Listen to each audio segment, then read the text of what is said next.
Ayan po, kinuha ng Y Republic ang room ng Koren. Kala mo, kalalakas yung mga to kung ano mga pinagsasabi sa room eh. Ayan oh. Kala mo, kalalakas eh. Kahit sa BC, di maka-epal oh. Ano pinaggagawa nyo? Ha? Kala mo, makakalalakas eh. Taob naman sa BC. May ceasefire pa lang oh, taob na oh. Babae pa yung bumabanat sa inyo. Kung ano-ano sinasabing dyan.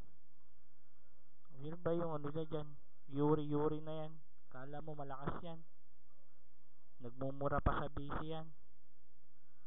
Signing out na ako YouTube. Pinakita ko lang sa inyo kung paano namin kinuha tong OFW 59 na Koren. Salamat po. Salamat.